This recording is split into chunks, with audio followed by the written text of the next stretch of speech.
Hai semuanya, gimana kabar kalian? Semoga selalu dalam keadaan baik. Jadi selamat datang kembali di Ade Greystone Channel. Dan ini adalah segmen analisa kripto, segmen dimana kita akan mengulas koin-koin yang udah teman-teman request di kolom komentar channel YouTube ini. Thank you so much, udah banyak requestan yang masuk.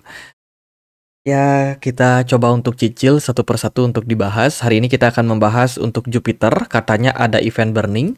Dan juga kita akan bahas BOME sekalian ya. Thank you banget teman-teman yang udah request. Tapi sebelumnya aku mau forward satu campaign datangnya dari startup Get.io. Jadi Get.io itu punya salah satu program, yaitu program startup, di mana kamu yang sudah menjadi investor di exchange Get.io bisa klaim token-token startup secara gratis. Asalkan kamu sudah menyelesaikan KYC tahap pertama dan juga teman-teman punya aset di Get.io kurang lebih ya $10 ya, udah cukup untuk teman-teman bisa klaim hadiah-hadiah di sini. Ini ada token-token yang lagi masuk dalam inkubator startup mereka, seperti ada Cadesus Protocol, kemudian juga ada SWGT. Ini teman-teman juga bisa klaim nanti tokennya secara gratis. Nah, cara klaimnya gimana? Teman-teman tinggal masuk ke menu bagian startup, atau kalau dari sini teman-teman masuk ke menu yang earn, kemudian pilih sebentar. Nah, di sini ada startup ya. Nah, ini ada startup. Teman-teman pilih yang startup. Kemudian akan dialihkan ke halaman ini. Nanti kalau teman-teman sudah memenuhi syarat, teman-teman tinggal klik ini. 0 gratis klaim. Nah, ini teman-teman tinggal klaim aja. Klik centang. Klaim secara gratis. Nanti aset token ini akan langsung masuk ke wallet kalian. Jadi simple banget. Teman-teman cuma butuh KYC. Kemudian hold $10 di Get.io. Nah, spesial untuk teman-teman yang sudah punya GT token atau sudah membeli Get token di Get.io, teman-teman berpeluang untuk mendapatkan airdrop eksklusif ya, hanya khusus untuk GT holder SWGT. Kemudian ini juga ada K9. Ini teman-teman juga bisa dapetin tokennya secara gratis. Ini adalah sebuah project dari Shiba Official, teman-teman. Jadi meme token yang terkenal, Shiba meluncurkan sebuah project namanya K9 DAO, di mana project ini saat ini akan diluncurkan di Get.io ya. Masih dalam tahap inkubator dengan startup supply-nya itu sekitar 3,8 miliar token yang akan dibagikan dan 100% unlock. Jadi ini kesempatan bagi teman-teman untuk mendapatkan tokennya secara gratis. Di sini aku karena menjadi member PIP 2 dan juga memiliki 10 Get token, aku berpeluang untuk klaim tokennya secara gratis. Namun untuk klaim tokennya ini kita perlu untuk menunggu tenor waktu yang diberikan di sini. Jadi syarat untuk klaimnya itu teman-teman wajib punya 10 GT token minimal untuk klaim satu token. Satu kuota dari token ini. Teman-teman, mungkin harganya lumayan. Ya, beberapa dolar maybe. Kita bisa klaim secara gratis ketika tokennya sudah listing. Jadi buat yang pengen untuk ikutan bisa langsung registrasi dulu di Get.io ya. Linknya ada di kolom deskripsi video ini. Kemudian masuk ke menu earn, pilih startup dan klaim tokennya secara gratis bila sudah menyelesaikan KYC dan punya $10 di wallet kalian. Oke, next kita akan masuk ke pembahasannya dari Jupiter. Jupiter adalah salah satu platform DEX atau Decentralized Exchange yang ada di jaringan Solana. Sangat-sangat ramai, transaksinya sangat-sangat cepat. Ini adalah penampakan awalnya, teman-teman, di mana di sini teman-teman bisa melakukan swap token, bisa melakukan transaksi ya beberapa token yang terintegrasi di jaringan Solana. Gitu. Jadi teman-teman bisa melakukan perdagangannya. Ada berita terbaru sih dari Solana terkait dengan banyak sekali transaksi-transaksi yang gagal, teman-teman, di jaringan Solana. Ini spesial kita akan bahas dari jaringan yang ada di DEX Jupiter ya. Jadi aplikasi Jupiter itu mengalami kegagalan transaksi hampir 50%. Ya, ini ada beberapa hal yang menjadi concern yang menyebabkan investor juga seperti berhati-hati dalam melakukan transaksi di jaringan ini. Kalau kalian lihat dari chart ini, selama 30 hari terakhir, jumlah transaksi yang gagal itu hampir selalu mendekati 50%. Transaksi yang berhasil itu diwarnai dengan warna hijau, sementara yang gagal yang warna merah ini. Teman-teman, kalau kalian lihat chartnya, sangat-sangat besar ya, probabilitas untuk gagal. Di sini ada beberapa poin yang dijadikan concern. Salah satunya itu adalah banyak, pengguna yang akhirnya frustasi. Kenapa demikian? Karena meskipun mereka gagal dalam hal melakukan transaksi, justru mereka masih harus dikenakan biaya dari sebuah platform. Ya, sebenarnya ini adalah sesuatu yang normal terjadi pada jaringan blockchain. Kalau kita melakukan transaksi dan ternyata transaksi kita gagal, kita tetap harus bayar fee karena validator sudah bekerja untuk menyelesaikan transaksi, teman-teman. Jadi fee-nya tetap bayar, transaksinya error. Ini bikin banyak akhirnya kecewa dan menggunakan fitur yang namanya slippage tolerance. Ini meningkatkan jumlah fee yang harus dibayarkan dan juga meningkatkan probability untuk transaksi tersebut berhasil. Ya, kita memang tahu kalau jaringan Solana cenderung punya fee transaksi yang jauh lebih murah daripada jaringan Ethereum. Namun pada faktanya adalah banyak transaksi yang akhirnya gagal, teman-teman. Mungkin karena biaya yang terlalu murah ya, maybe teman-teman. Tapi ini adalah murni kesalahan jaringan yang ada di Solana dan juga DEX dari Jupiter. Negatif sentimen sebenarnya yang mungkin memberikan impact terhadap harga dari Jupiter. Selain itu, Jupiter juga meluncurkan Exchange New Referral Program. Jadi ini adalah program yang diberikan untuk mereka yang mau mempromosikan exchange dari Jupiter ya kepada orang-orang untuk digunakan. Jadi ada hadiah fee 1%, lumayan gede loh teman-teman. Jadi untuk setiap orang yang mau untuk mengundang orang lain untuk menggunakan platform dari Jupiter ini. Tuh. Harapannya sih pengguna Jupiter bisa semakin bertumbuh dan semakin banyak. Kalau kita lihat dari jumlah holder, Jupiter ini lumayan banyak dipegang oleh tim cold wallet mereka. Jadi mayoritas token yang beredar di pasar itu masih dipegang oleh tim. Karena kalau kita lihat dari supply, maksimum ada di 10 miliar, sementara yang beredar baru 1,35 miliar Jupiter saja. Nah, jika kita melihat dari Solscan ini, mayoritas memang dipegang masih oleh Jupiter Team Cold Wallet. Terus juga ada Jupiter Community Cold Wallet, Jupiter Team Hot Wallet, kemudian juga ada Jupiter Community Hot Wallet. Itu mayoritas memang masih pegang tokennya, sementara sisanya baru dipegang oleh para retail dan juga investor ataupun masyarakat, teman-teman. Jadi dari sini kita bisa melihat bahwa harga Jupiter sebenarnya masih dikontrol penuh oleh komunitas mereka. Jupiter juga ada kerjasama dengan AgriDex. AgriDex ini adalah salah satu marketplace di Solana yang menawarkan real world asset, ya penjualan RWA, teman-teman, sampai 2,7 triliun US dollar di bidang agriculture industry. Jadi bidang pertanian gitu ya, kayak kopi atau mungkin gandum dan lain sebagainya. Nah, sekarang sudah disupport oleh Jupiter untuk menawarkan RWA, sebuah narasi yang positif. Lalu terkait dengan burning. Nah, ini banyak yang bilang nih, wah Jupiter akan di burn. Kalau kita lihat dari proposalnya, Jupiter ini dikabarkan bakalan burning sampai total aset 3 miliar US dollar. Sementara kalau kalian perhatikan, harga Jupiter itu belum sampai $1. 12.800 rupiah, ya maybe 0,9 dolar, 0,85 dolar mungkin ya teman-teman. Supply yang beredar itu baru 1,3 miliar. Artinya adalah belum bisa burning 3 miliar ini, belum bisa teman-teman, karena jumlah koin yang beredar itu tidak sebanyak jumlah yang akan di burning. Tapi kalau kita lihat dari proposal ini, sebenarnya sudah 95% konsensus menyetujui dalam voting yang mereka ambil. Artinya mayoritas dari holder Jupiter itu setuju terkait dengan program burning tersebut. Dan program burning tersebut ternyata tidak dilakukan dalam sekali waktu, namun membutuhkan waktu sampai sekitar 6 months ya, atau 6 bulan proses burning yang akan mereka lakukan secara bertahap setiap bulannya. Ini mungkin bisa menjadi salah satu narasi yang positif untuk market. Tapi kalau kita cek lagi di Solscan, belum ada indikasi burning dimulai. Jadi masih aman-aman aja, proses burning belum dilakukan sama sekali.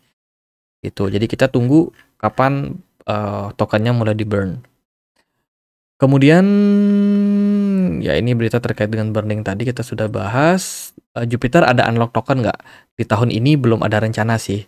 Teman-teman, unlock token belum ada rencana sama sekali dan kemungkinan supply-nya masih akan dipertahankan di poin saat ini. Terakhir kali mereka unlock lumayan besar di 31 Januari 2024. So far itu sih mayoritas dari token ini memang masih dipegang oleh para developer mereka.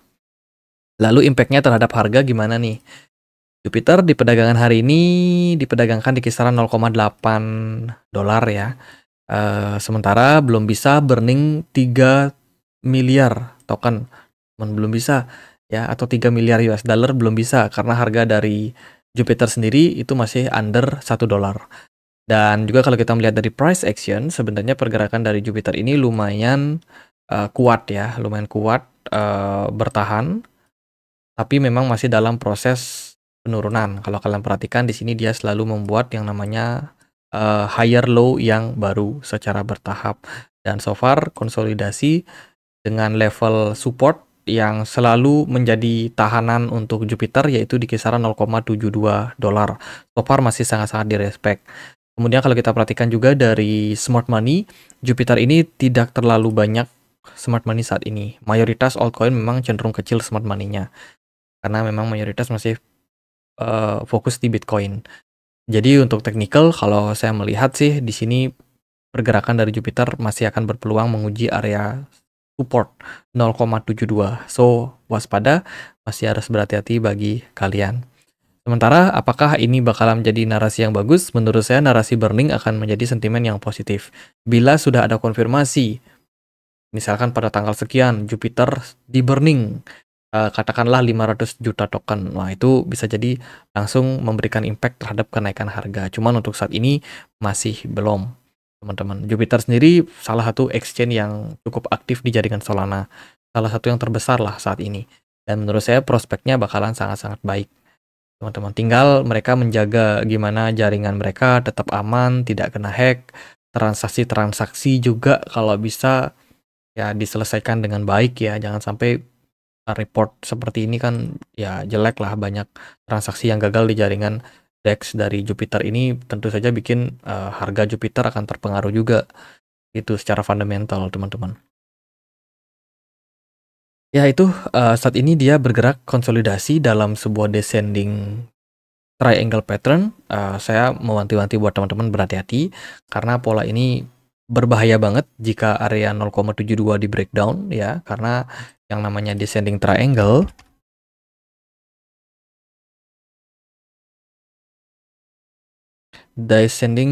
pattern itu polanya kayak gini, teman-teman. Bisa jadi dia bullish jika dia breakout dari trendline merah ini, namun kalau dia breakdown itu biasanya mengarahkan kepada trend bearish. Jadi polanya sangat-sangat berbahaya dan menurut saya penting untuk kita melihat sebuah konfirmasi dari Jupiter berhasil breakout seperti ini. Let's say kalau dia malah breakdown dari level 0,72 dolar ini, maka ya bisa jadi harganya bakalan kembali drop gitu. Jadi tetap waspada. Next kita akan bahas Book of Meme atau BOME. BOME hari ini diperdagangkan di kisaran level 0,0071 dolar, di mana harganya cenderung mengalami sedikit koreksi. BOME berada di peringkat triple 1 di CMC. Kalau kita perhatikan, BOME ini masih tetap rajin untuk share meme ya, bahkan berita-berita terupdate. Seperti kemarin adanya pertemuan antara Donald Trump dan juga Elon Musk dibikinkan meme. Dan juga mendapatkan banyak sekali respon dari pasar, teman-teman, dari komunitas. Dan ini menunjukkan bahwa ini adalah salah satu project yang sangat up to date terhadap kejadian-kejadian yang ada di market. Dan mereka juga tetap untuk menjaga komunitas mereka supaya tetap ingat dengan project yang dibangun ini. Project dari BOME ini tidak punya specially fundamental, tidak punya kegunaan, yang memang sengaja dibikinkan untuk lucu-lucuan doang. Kalau kita lihat dari berita lama, ini berita cukup lama ya. Duck Farm, pendiri dari Bome, mengungkapkan di platform X-nya bahwa mereka sedang melakukan pengujian akhir pada mesin aplikasi penghancur token. Dikatakan bahwa alat tersebut akan memungkinkan pengguna mengimport dompet Ethereum mereka sendiri ke teman mereka kemudian menghancurkan sekitar 888 token Bome. Jadi ini adalah sebuah program ekosistem yang mereka bangun untuk mengurangi jumlah Bome yang beredar. Ini dilakukan langsung oleh si Duck Farm. Duck Farm itu, nah ini yang punya Bome, teman-teman, yang suka ngepost atau bikin postingan terkait dengan Bome ya. Jadi dia sempat bilang di Twitter terkait dengan hal tersebut dan diharapkan sih Bome bisa semakin menurun untuk jumlah token yang beredar. Jika kita melihat dari Solana Scan, jumlah Bome yang beredar saat ini itu mayoritas dipegang oleh Binance Tree, sebuah hot wallet dari Binance, dari exchange Binance, yang tentu saja ini dimiliki oleh para retail. Ya, jadi retail-retail banyak yang pakai Binance itu simpan dananya di sini. Dan ya, retail 57% mayoritas pegang Bome. Sisanya ada di Redium, terus ada Gate.io, Bybit, dan juga exchange-exchange yang lain. Jadi untuk saat ini Bome cenderung masih dipegang oleh banyak retail. Ya, supply yang beredar adalah di 68 miliar token, sangat banyak. Marketnya pun juga sudah lumayan luas, sudah ada di banyak exchange kayak Binance, Redium, Bybit, Gate.io, Huobi, KuCoin, Maxi, Bitget, dan kawan-kawannya. Dari berita terbaru nggak ada sentimen terkait dengan Bome, maka dari itu kita langsung aja masuk ke price action-nya. Oke, Bome so far bergerak dalam proses koreksi, ya nggak ekstrim sih, cuman kalau kita lihat dari time frame daily, pergerakannya cenderung konsolidasi, cenderung turun. Dan saat ini masih bergerak dalam sebuah channel. Teman-teman, kalau kalian perhatikan, volume perdagangan dari Bome ini cenderung semakin lama semakin menurun. Ya, smart money tidak ke-detect yang memang mengindikasikan bahwa token-token berbasiskan dengan meme coin masih belum perform saat ini. Sementara Bitcoin masih sangat mendominasi dengan BTC dominance yang sangat kuat, dan Bome belum juga mendapatkan indikasi yang bagus untuk bullish. Secara jangka pendek kita bisa melihat bahwa adanya potensial untuk koreksi lanjutan pada Bome. Kalau kita lihat di time frame 4 jam, pergerakan dari Bome saat ini belum ditunjang oleh posisi smart money yang ideal. Di sini kita bisa melihat bahwasanya Bome ini masih bakalan mengikuti market dari Bitcoin, ya, belum bisa melawan arus ataupun belum bisa menunjukkan indikasi bullish jangka pendeknya. Sementara aku sendiri juga masih memantau terus posisi dari Bitcoin yang cenderung stabil dan juga ya sembari untuk cicil beberapa altcoin, tapi bukan meme coin ya. Aku sendiri udah cukup punya Shiba Inu dan nggak berniat untuk nambah meme coin dulu. Kalau kita lihat dari posisinya sih, untuk saat ini sepertinya Bome sudah breakdown dari level strong resistance di sini ya. Beberapa kali resisten ini menjadi level penahan untuk Bome, resisten yang sangat kuat. Tapi kemarin berhasil di breakdown dan saat ini berada di bawah level 0,008 dolar yang menjadi level resistance. Jadi saat ini proses koreksi masih akan berpotensi terjadi pada Bome. Tetap waspada bagi teman-teman yang mungkin ada trading ataupun ada yang berencana untuk melakukan pembelian pada Bome. Levelnya belum terlalu ideal dan kita masih menunggu area support yang lebih solid. So far tidak ada area support di bawah dari level ini. Jadi kalau Bome koreksi, dia bisa berpeluang untuk membuat all time low yang baru. Tetap waspada. Paling gitu aja. Tapi yang memang yang suka spekulasi ya. Nah, kan kita beda nih teman-teman. Teman-teman mungkin ada yang high risk. Wah, kita berani untuk beli token yang meme yang nggak punya tujuan, tapi punya hype yang bagus. Bome menurut saya punya hype yang bagus dari komunitas, engagementnya lumayan oke. Jadi perihal pump atau naik, kita tunggu kondisi dari Bitcoin, tunggu Federal Reserve pangkas suku bunga, maybe BTC dominance akan dikasih turun di bulan September, ya siapa tahu. Di sanalah mungkin momentum yang bagus untuk altcoin, especially di meme coin ya, itu juga bisa mengalami rally. Jadi paling gitu aja buat pembahasan kali ini, semoga videonya bisa bermanfaat. Bila mana ada pertanyaan lain, ada koin lain buat dibahas, teman-teman bisa langsung tulis di kolom komentar channel YouTube ini. Sekian aja akhir kata saya Andre, makasih.